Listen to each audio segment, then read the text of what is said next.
नमस्कार मित्रों, स्वागत है आपका हमारे YouTube चैनल जीएस मस्ती विद विनय सर के साथ। आज का हमारा टॉपिक है भारतीय राज्य व्यवस्था से अनुसूचियां एवं उसके विषय, जो कि बहुत ही इम्पोर्टेंट टॉपिक है। यहाँ से एग्ज़ामों में क्वेश्चन पूछे जाते हैं और यहीं से कहीं ना कहीं क्वेश्चन को देखने को मिलता है। आइए हम लोग सेशन को आगे बढ़ाते हैं। तो अनुसूची और विषय, जैसे पहले क्या था, मूल संविधान में 8 अनुसूचियाँ थीं, लेकिन वर्तमान में भारत में कुल 12 अनुसूचियाँ कितनी हैं ऐसे पूछ लेता है कि वर्तमान में भारत में कितनी अनुसूचियाँ हैं, तो 12। अगर पूछे मूल संविधान में पहले कितनी थी, तो पहले 8 थी। ये दोनों चीज़ ध्यान में रखिए। तो इनके बारे में, अनुसूची क्या होती है, अनुसूची फर्स्ट के अंतर्गत आते हैं। इसके अंतर्गत केंद्र शासित राज्य तथा भारत के राज्य क्षेत्रों का उल्लेख किया जाता है। वर्तमान समय में भारत में कुल जो सिस्टम बन रहा है, ये संघ और राज्य का बनता है। पहली ओम जिसके अंतर्गत इससे डायरेक्ट मुझे राज्य व संघ किसके अंतर्गत आएंगे, किस अनुसूची के अंतर्गत, तो पहली अनुसूची के अंतर्गत आएंगे। क्लियर, ये पहली अनुसूची हो गया, बस डायरेक्ट इसे याद करना है। दूसरी अनुसूची क्या है, दूसरी इसमें क्या कहते हैं, राष्ट्रपति, उपराष्ट्रपति, सुप्रीम कोर्ट मतलब उच्च पदाधिकारियों के वेतन, सुप्रीम कोर्ट के न्यायाधीश हो गए, हाई कोर्ट के न्यायाधीश, संसद, लोकसभा के अध्यक्ष एवं उपाध्यक्ष, कैग, कंट्रोलर, ऑडिटर जनरल जिसे कहते हैं नियंत्रक, महालेखा परीक्षक, यूपीएससी संघ लोक सेवा आयोग के अध्यक्ष, प्रधानमंत्री, मुख्य निर्वाचन आयुक्त आदि के वेतन संबंधी प्रावधान किया गया है। जैसे राष्ट्रपति का वेतन कितना है, तो राष्ट्रपति का वेतन 5 लाख रुपए, 5 लाख। क्लियर, उपराष्ट्रपति का 4 लाख, प्रधानमंत्री का 1 लाख। इसी प्रकार से इनके वेतन का जिक्र किया गया है। क्लियर, आगे देखते हैं। लोकपाल भी इसी के अंतर्गत आ जाएगा। दूसरी अनुसूची अंतर मतलब जो उच्च अधिकारी हैं उनके वेतन भत्ते की बात की गई है। तीसरी अनुसूची शपथ या प्रतिज्ञान के प्रारूप। शपथ या प्रतिज्ञान मतलब प्रधानमंत्री हो, उच्च न्यायालय के उच्चतम न्यायालय हो, न्यायाधीश, कैग हो, यूपीएससी के अध्यक्ष हो, मुख्य निर्वाचन आयुक्त, सांसद का पद ग्रहण के समय दी जाने वाली शपथ का प्रावधान किया गया है। इससे राष्ट्रपति को सीजीआई, उपराष्ट्रपति, इस प्रकार से त्याग पत्र किसको देता है, राष्ट्रपति, उपराष्ट्रपति को। शपथ कौन दिया जाता है, सीजीआई दिलाता है। उपराष्ट्रपति को राष्ट्रपति शपथ दिलाता है। वो त्याग पत्र किसे देगा, त्याग पत्र राष्ट्रपति को देगा। लोकसभा अध्यक्ष ये शपथ नहीं लेते हैं, ध्यान दीजिए, जो लोकसभा अध्यक्ष होते हैं ये शपथ नहीं लेते हैं। और त्याग पत्र किसे देते हैं, लोकसभा अध्यक्ष, बहुत ही इम्पोर्टेंट, लोकसभा अध्यक्ष शपथ नहीं लेते, शपथ नहीं लेते, ध्यान दीजिएगा। और जी अपना जो त्यागपत्र देंगे उपाध्यक्ष को देंगे। राज्यपाल को कौन शपथ दिलाता है, उच्च न्यायालय के मुख्य न्यायाधीश दिलाते हैं। क्लियर, अब ये त्यागपत्र किसे देगा, राष्ट्रपति को देगा। इसी प्रकार से जिनका दिया गया है वो, जैसे प्रधानमंत्री को राष्ट्रपति, राष्ट्रपति को ही दे देगा। सांसद राष्ट्रपति दिलाता है, वो त्यागपत्र राष्ट्रपति को देगा। कैग होगा, राष्ट्रपति दिलाएगा, राष्ट्रपति को देगा इस्तीफा। सीएम जो होता है, मुख्यमंत्री, जी राज्यपाल इसको शपथ दिलाता है, लेकिन त्यागपत्र राष्ट्रपति को दिया जाता है। इसी प्रकार से सारी चीज़ें हैं। आगे हम देखते हैं। तीसरी अनुसूची जो है, राष्ट्रपति, उपराष्ट्रपति और राज्यपाल के शपथ का प्रावधान नहीं किया गया है तीसरी अनुसूची में। ठीक, राष्ट्रपति, उपराष्ट्रपति तथा राज्यपाल का प्रावधान नहीं किया गया है। लोकसभा के अध्यक्ष तथा उपाध्यक्ष को शपथ कौन दिलाता है, जैसे क्वेश्चन बन जाए तो क्या होगा, ये शपथ नहीं करते हैं अध्यक्ष, उपाध्यक्ष। ठीक, आगे देखते हैं। अनुसूची 4, राज्यसभा के स्थानों के आवंटन का जिक्र किया गया है। राज्यसभा में सीटों का जो आवंटन है क्या है, उत्तर प्रदेश में राज्यसभा में 31 सांसद हैं, सर्वाधिक निर्वाचित होते हैं। इसी प्रकार से बिहार में 16, राजस्थान में 10। तो इन सब राजस्थान में स्थानों का आवंटन का जिक्र करता है। क्लियर। आगे देखते हैं 5वीं अनुसूची क्या कहती है। अनुसूचित क्षेत्रों और अनुसूचित जनजातियों के प्रशासन और नियंत्रण के बारे में उपबंध करता है। मतलब अनुसूचित जनजाति, अनुसूचित जातियों, SC और ST के प्रशासन नियंत्रण संबंधित। क्लियर। SC ST के बारे में पूछ ले तो 5वीं अनुसूची। 6ठी अनुसूची क्या है, इंपॉर्टेंट है। असम, मेघालय, त्रिपुरा और मिजोरम राज्यों के जनजातीय क्षेत्रों के प्रशासन के संबंध में। किसके? जनजातीय क्षेत्रों के प्रशासन के क्षेत्रों में। जैसे 6ठी अनुसूची के अंतर्गत क्या क्या आएगा, ट्रिक देख लिया जाए। ट्रिक क्या, सब प्रावधान किन किन राज्यों के लिए है। जैसे ATM जानते हो, ATM स्क्वायर। A से असम, असम हो जाएगा। T से त्रिपुरा हो जाएगा। क्लियर। M से मिजोरम। क्लियर। मेघालय, M से दूसरा मेघालय भी हो जाएगा। तो इस प्रकार इतने राज्य हैं इनके प्रशासन संबंधित प्रावधान किया गया है। क्लियर। आगे देखते हैं 7वीं अनुसूची। संघ सूची, राज्य सूची व समवर्ती सूची में केंद्र एवं राज्यों के मध्य शक्तियों का विभाजन किया गया है। जैसे संघ सूची क्या है, संघ सूची पर कानून बनाने का अधिकार भारत सरकार को है। क्लियर। वर्तमान समय में संघ सूची में 100 विषय हैं। कितने विषय हैं? 100 विषय संघ सूची का जिक्र करते हैं। जैसे रेल, मुद्रा, बैंकिंग, आयकर, नागरिकता, सेना, UPSC, एक्साइज टैक्स, SSC, आयात निर्यात शुल्क आदि। क्लियर। राज्य सूची क्या है, राज्य सूची में टोटल 61 विषय हैं। कितने राज्य में, राज्य सूची में 61 विषय हैं। जैसे पुलिस, कारावास, कृषि, साफ सफाई, स्वास्थ्य, पंचायत आ जाएगा। ठीक। शमशान घाट, कब्रिस्तान जैसा सूची। समवर्ती सूची क्या है, समवर्ती सूची का जो जिक्र अनुच्छेद 246 के अंतर्गत किया गया है। तो सूची भारतीय संविधान में ऑस्ट्रेलिया के संशोधन से लिया गया है। क्लियर। समवर्ती सूची पर कानून बनाने का अधिकार भारत सरकार एवं राज्य सरकार दोनों को है। इसमें कुल कितने विषय हैं समवर्ती सूची में? 52 विषय हैं। जैसे परिवार नियोजन, पर्यावरण, वन, जीवन से पूछ लेता है पर्यावरण नियोजन किस अनुसूची के अंतर्गत है, समवर्ती सूची के अंतर्गत आ जाए। जैसे पूछे साफ सफाई राज्य के, जैसे पूछ ले नागरिकता संघ सूची का विषय। इसी प्रकार से जो क्वेश्चन पूछा जाता है तो उन्हीं का जिक्र 7वीं अनुसूची में किया गया है। क्लियर। कुछ अवशिष्ट सूची की शक्ति भी है, जैसे 248 के अंतर्गत। ठीक। जैसे जो विषय तीनों सूची में ना हो वह अवशिष्ट सूची में माना जाता है। जैसे क्या क्या अवशिष्ट सूची में? कानून बनाने का अधिकार भारत सरकार संसद को प्राप्त है। जैसे अनुच्छेद 248 में अवशिष्ट सूची का उल्लेख किया गया। जैसे साइबर क्राइम अवशिष्ट सूची का विषय है। साइबर क्राइम ये अवशिष्ट सूची का विषय है। क्लियर। कहाँ का विषय है? ये अवशिष्ट सूची का विषय है। साइबर क्राइम हो गया, सूचना प्रौद्योगिकी हो गया। क्लियर। भारतीय संविधान में अवशिष्ट सूची कनाडा के संविधान या 1935 के भारत शासन अधिनियम से लिया गया है। ठीक। तो इस प्रकार से जी 7वीं अनुसूची का जिक्र हो गया। 8वीं में आते हैं। 8वीं में क्या कहते हैं, भाषा का जिक्र किया गया। जहाँ पे भाषा बहुत बार पूछा है 8वीं अनुसूची का संबंध किससे है, तो 8वीं अनुसूची का संबंध भाषा से है। भाषा, कितनी भाषा? इसके अंतर्गत संविधान द्वारा 22 भाषाओं को मान्यता प्रदान की गई है। वर्तमान में इस समय में इस अनुसूची में निम्नलिखित भाषाएं हैं। ठीक। 22 भाषाएं हैं। पहले कितनी थी? सबसे मूल संविधान में 14 भाषाएं थी। वो 14 कौन कौन थी? इनकी ट्रिक अगर जानना चाहो, अबासंत कम कम पते देता है उस गोहिल को।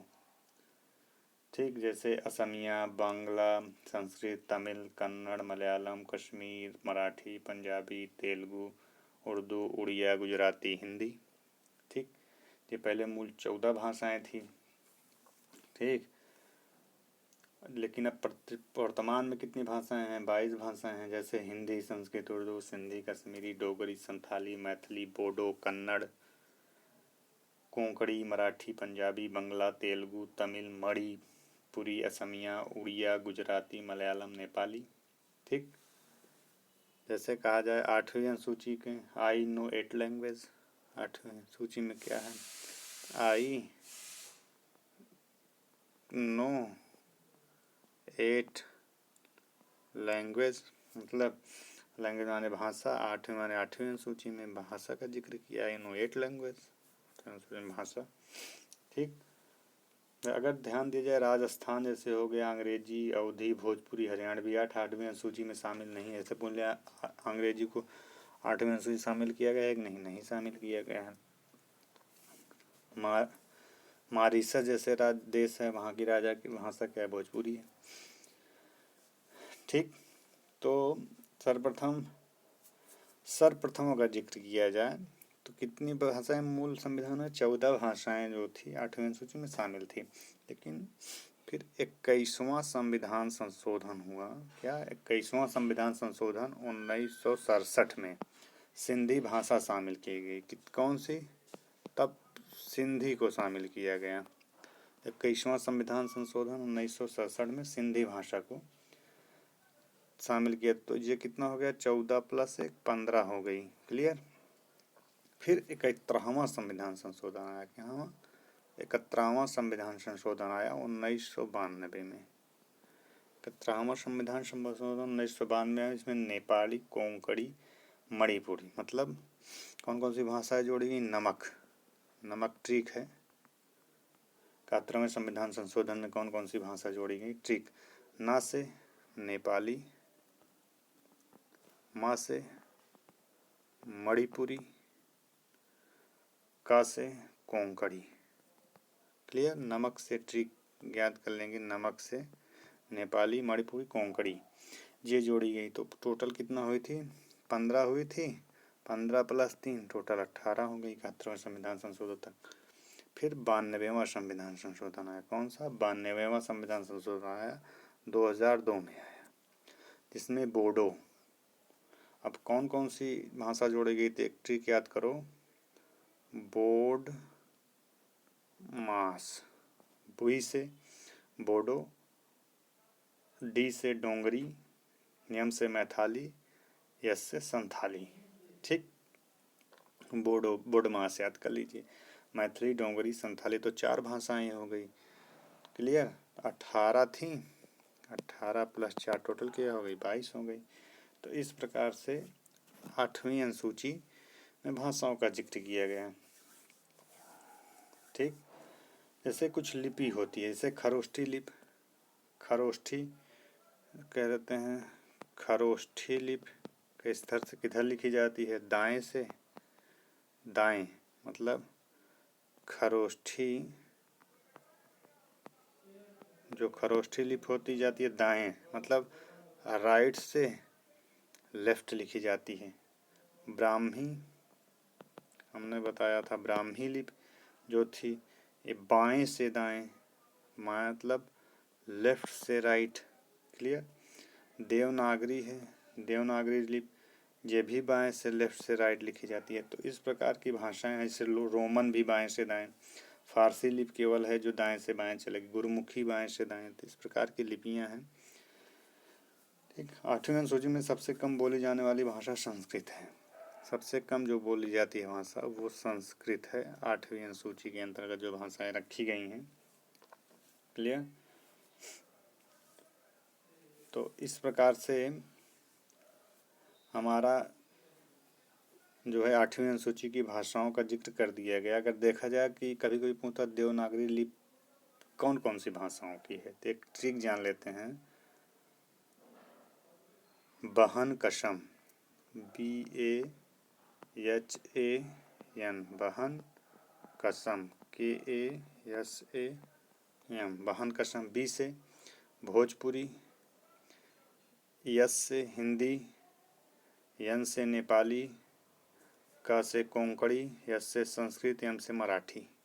अपनी भाषाओं की जो लिपि है वो देवनागरी में बोली जाती है। क्लियर। इस प्रकार हम 8वीं अनुसूची भाषाओं को समाप्त की 9वीं अनुसूची पे आते हैं।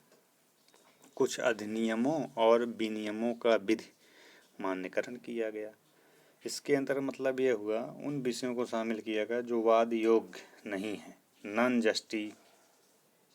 जस्टिफिकेबल हैं, मतलब इनमें वाद योग्य नहीं है, अर्थात न्यायालय द्वारा लागू नहीं कराया जा सकता है। इस अनुसूची को प्रथम संविधान संशोधन 1951 में संविधान में जोड़ा गया। वर्तमान समय में इस अनुसूची में लगभग 285 अधिनियम है। कितना? 285 अधिनियम हैं, जैसे भूमि अधिग्रहण कानून, जमींदारी उन्मूलन कानून, चकबंदी कानून आदि। ये अनुसूची 9 में। वर्तमान में मौलिक अधिकार के उल्लंघन होने पर 9वीं अनुसूची की समीक्षा किया जा सकता है।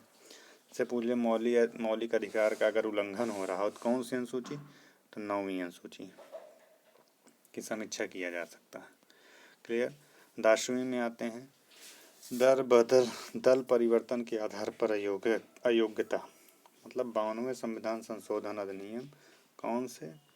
52वें संविधान संशोधन अधिनियम 1985 के द्वारा अनुसूची में संविधान जोड़ा गया। यह अनुसूची दल बदल कानून से संबंधित थी।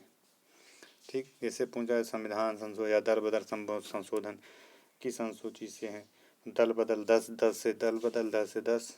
ठीक, बहुत वेरी इंपॉर्टेंट है। 11वीं अनुसूची क्या है? 11वीं अनुसूची में पंचायतों से संबंधित प्रावधान किया गया है। कितना? पंचायतों से संबंधित, बहुत वेरी इंपॉर्टेंट। कितने विषय हैं पंचायत में? 29 विषय का जिक्र ये भी पूछ लेता है। कितने विषय? 29 विषय हैं। 73वें संविधान संशोधन, कौन से संविधान संशोधन? 73वें संविधान संशोधन 1992 द्वारा इस अनुसूची को संविधान में जोड़ा गया। यहाँ अनुसूची प्रथम ग्राम पंचायत से संबंधित है। ग्राम पंचायत में कितने विषय हैं? 29 विषय हैं। उनकी यह है जिस पर यह कानून बना सकती है। उस समय प्रधानमंत्री पीवी नरसिम्हा राव थे और राष्ट्रपति शंकर दयाल शर्मा थे। जब 9वीं अनुसूची लागू की गई तो प्रधानमंत्री कौन थे? पीवी नरसिम्हा राव थे। क्लियर। अब आगे देखते हैं। पंचायत हो गया। 12वीं अनुसूची क्या है? नगर पालिकाओं से संबंध किए गए 12वीं अनुसूची में। 12वीं अनुसूची नगर पालिका। 74वें संविधान संशोधन, ये 74वें संशोधन 1992 में इस अनुसूची को संविधान में जोड़ा गया। अनुसूची नगर पालिका नगर निगम से संबंधित है। इसके अंतर्गत कितने विषय हैं? 18। उसके अंतर कितने थे? 29। ये भी विषय पूछता है कितने विषय? 18 विषय प्रदान किया। जिस पर कानून बना सकती है उस पर प्रधानमंत्री पीवी नरसिम्हा राव थे और राष्ट्रपति जो है शंकर दयाल शर्मा ही थे। पीवी नरसिम्हा राव और शंकर दयाल शर्मा। ठीक। अब एक ट्रिक देख लेते हैं कि जैसे 11, 951, 52, 1985, 73, 1992, ये आ जाएगा 73, 1992, एक हो जाएगा 74, 1992 से एक क्या कह रहा है? जैसे 1, 2, 3, 4, 1, 2, 3, 4 इधर से ले लेंगे तो इनका क्या कॉमन बन जाता है? जैसे 9वीं अनुसूची 1951, 10वीं 1985, 11वीं 1192, 12वीं 1192, 1992, 11वीं 1992 में जो है जिन पे संशोधन हुआ था। तो ये ट्रिक 1, 2, 3, 4 तारीख में अपना तारीख दिया गया है, कोई मतलब नहीं, लेकिन ये बहुत ही इम्पोर्टेंट सेशन था। इसको आप लोग एक बार फिर से देख लीजिएगा, इस वीडियो को सुन लीजिएगा। इसमें मैं कुछ अलग से भी जोड़ के बताया हूँ, मतलब जितना इसमें शार्ट है उसमें जो चीज़ें नहीं थी उनको मैं जोड़ के आपको बता दिया हूँ। ये वीडियो को ज़रूर देखें क्योंकि आपके एग्ज़ाम में यहाँ से ज़रूर क्वेश्चन पूछे जाएंगे। इसीलिए मैंने इस तरह का सेशन लाया हूँ, कम समय में ज़्यादा देने की कोशिश किया हूँ। यदि यह मेरा वीडियो आपको अच्छा लगा हो तो इसे शेयर और सब्सक्राइब करिए। मैं ऐसे वीडियो लाता रहूँगा। धन्यवाद।